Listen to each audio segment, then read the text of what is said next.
अयोध्या में आए तो दर्शन किए, यहाँ पे अयोध्या में रामलला के दर्शन करे, हनुमानगढ़ी के दर्शन करे, वहां पे गए। लेकिन तोड़फोड़ बहुत हो रही। जो आम लोगों की शिकायत है वो ये है कि जी मकान टूट रहे, उनके पैसे नहीं मिल रहे। किसानों की भी शिकायत है कि जो जमीन अधिग्रहण में जा रही है उसका भी कम मुआवजा मिल रहा है। फंड तो बहुत आ रहा है ना, अयोध्या के नाम से अलग फंड आ रहा है। गवर्नमेंट पूरे अयोध्या को डेवलप कर रही है, वो बिल्कुल ठीक चीज है कि अयोध्या का नव निर्माण हो रहा है पूरे का। लेकिन यहाँ के लोगों का उसमें जो नुकसान हो रहा है उसकी भी भरपाई हो। उन किसानों को, उन आदमियों को लाभ एक बार मिल सकता है।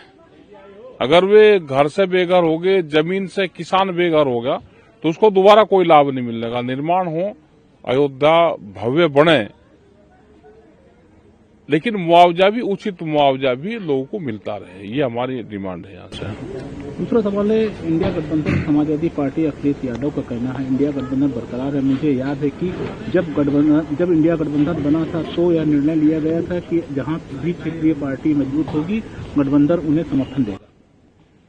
अब पता नहीं पॉलिटिक्स का हमें ज्यादा यहाँ का ना, हम पता यहाँ पे जो चुनाव हो रहे हैं यहाँ पे, चुनाव है हो रहे, यहाँ हो रहे, दिल्ली में हो रहे, तो इंडिया गठबंधन हो रहा है। दूसरी पार्टी है, बीजेपी समर्थित है लोग, वे आप अपना चुनाव लड़ेंगे। हमारा तो किसान से संबंधित हमारा है, तो चुनाव से तो हम इनसे दूर हैं सबसे।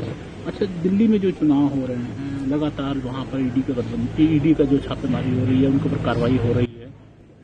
देखो, विपक्ष पे ये कार्रवाई करेंगे, लोग डर जाए, उनके लोग पार्टी में शामिल हो जाए, उनके लोग सरकारी पार्टी में शामिल हो जाए, ये डराने का कार्रवाई है। ये तो देश में तानाशाही है एक किस्म से। चुनाव तो अगर यही स्पीड से चुनाव चलते रहे तो आने वाले टाइम पे तो चुनाव होंगे ही नहीं, पर्चा भरने वाला कोई आमने सामने नहीं मिलेगा। तो पूरा सरकार एजेंसियों का गलत इस्तेमाल कर रही है। शराब नीति मामले में ईडी अरविंद केजरीवाल, मनीष सिसोदिया के खिलाफ मुकदमा चलाने की मंजूरी मिल रही है। भाई चुनाव है, वो तो दिखाएंगे कौन सी मंजूरी कब उनको मिलनी है, और मिल जाएगी वो तो कोर्ट देखेगा।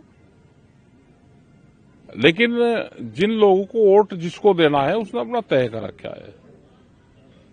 ये तो पहले मुख्यमंत्री रहे अरविंद केजरीवाल, तो के इन्होंने इस्तीफा दिया ही नहीं, जेल में ही रहे, वहीं वहां से मुख्यमंत्री पद चलाया। लेकिन सरकारों की तानाशाही है एक किस्म से। ये कांग्रेस के नए मुख्यालय इंदिरा भवन का आज उद्घाटन हो, यह पार्टी के नए मुख्यालय का सरदार मनमोहन सिंह भवन बताने वाले पोस्टर भी लगे हुए हैं। वो उनका इंटरनल मामला है कांग्रेस का, वे किस भवन को क्या बताएं, उनका इंटरनल मामला है सब। ये एक मामला और आया है, ये लोकसभा नेता कांग्रेस सांसद राहुल गांधी कहते हैं हमें नहीं पता है कि हमारे संस्थान काम कर रहे हैं या निष्क्रिय है। यह बिल्कुल स्पष्ट है कि मीडिया क्या कर रहा है। लोग भी जानते हैं कि मीडिया अब स्वतंत्र नहीं है। भाई कैमरा और कलम पे बंदूक का पहरा है, ये तो सब बता रहे, सबको पता है अब।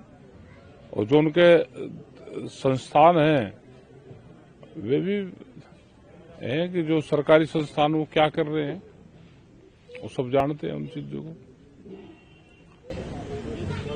और भी तमाम चीजें लोकसभा में सांसद राहुल गांधी का नाम मोहन भागवत हर 2-3 दिन में देश को यह बताने का साहस है कि वह स्वतंत्र आंदोलन संविधान के बारे में क्या सोचते हैं।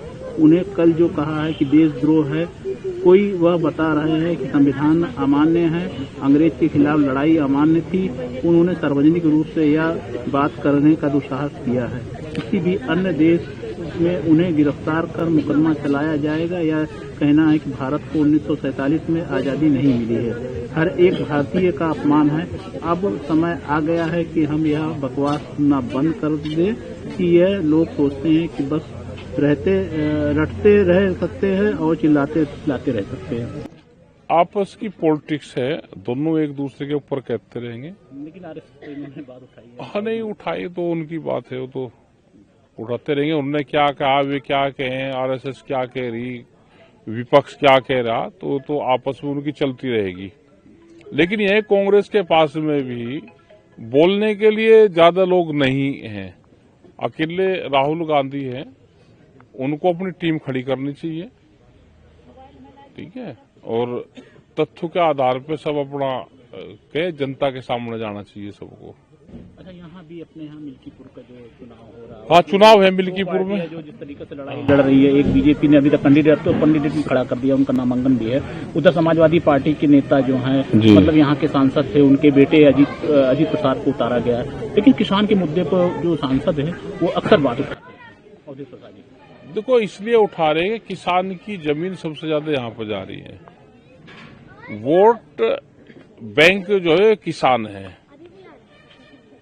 नाम राम का बड़ा है, लेकिन जब वोट देने की बात आती है तो मुद्दों के आधार पर लोग वोट देते हैं। पूरे हिंदुस्तान में ये पता है कि अयोध्या है और बहुत वो हो रहा, हम दर्शन करने जाएंगे और बिल्कुल ठीक बात है, दर्शन करने भी चाहिए। लेकिन आम लोगों की जो कुर्बानियां जा रही है, उनकी जो जमीनें जा रही है, उनकी प्रॉपर्टियां जा रही है, उसका सरकार हक दे। ये एक बड़ा इशू अयोध्या का यहाँ का है। अंतिम सवाल ये है कि महाकुंभ का आयोजन हुआ, जिसमें कल करीब 2.5 करोड़ लोगों ने स्नान किया। क्या कहना चाहते हैं? इंतजाम ठीक रहे, अब की बार बड़े इंतजाम किए भी है, और अगर इतनी जनसंख्या में लोग आए और हादसा नहीं को हुआ तो एक बड़ी चीज है। अब के पुलिस फोर्स और जो इंतजाम करे हैं वे बड़े इंतजाम है, अब की बार बड़े क्षेत्रफल में उसको फैलाया गया है। कुंभ का पैसा पूरा लगे, वहां पे जन सुविधाएं हों, तो इन सब चीजों का और ध्यान रखा जाए, क्योंकि जनसंख्या जैसे जैसे देश में बढ़ेगी, धार्मिक उसमें लोग भी जाएंगे, तो उनकी सुविधाओं का ध्यान रखा जाए। जैसे यहाँ पे अयोध्या में है तो शौचालयों की कमी यहाँ पे है, तो उसकी पूर्ति करी जाए, सड़कें यहाँ पे ठीक बने, और जो लोग जहाँ पे रुक रहे हैं स्थान, धर्मशालाओं का ज्यादा निर्माण यहाँ पर हो, क्योंकि गरीब लोग ज्यादा आते हैं। और विलेज टूरिज्म पॉलिसी यहाँ पे कर सकते हैं। जो हमारे गांव हैं उसमें अगर रुकने का स्थान हो जाए और गांव के लोगों को ही 2-3 कमरे, जैसे हिमाचल की पॉलिसी है, वो अगर लागू कर दे तो गांव के लोगों को भी आमदनी हो जाएगी। इसी के साथ साथ गांव का भी यहाँ पे विकास हो, और छोटे स्मॉल होटल लोग बनाकर अपने घरों में चला सके, उसकी पॉलिसी सरकार को लानी चाहिए। महाकुंभ में त्रिवेणी संगम पर स्नान कर रहे एनसीपी नेता महेश कोटे हार्ट अटैक से मौत हो गई। वो नेचुरल डेथ है ये, क्योंकि सर्दी है और गंगा जी में त्रिवेणी में स्नान कर रहे हैं और सर्दी भी बहुत है, और इतनी बड़ी संख्या में लोग वहां पे इकट्ठे होंगे, तो ये नेचुरल डेथ है, सुई खे के डेथ वहां पे, और हार्ट अटैक से डेथ जो हुई है, तो उसके लिए सबको, उसके लिए श्रद्धांजलि अपनी हम देते हैं। और जितने भी संत महात्माओं की जैकी भी वहां पे डेथ हुई, और जो मेला प्रबंधक है उनका इंतजाम करता रहे, उनकी बॉडी को उनके गांव तक वो भेजने का काम करे, इस पर लगा भी रहता है। हमारे भी किसान संगठन थे, उनकी भी वहां पर डेथ हुई थी पिछली बार, तो उन्होंने अंतिम संस्कार वहां पर किया था, तो मेला प्रबंधक ये सब चीजें करवाता है।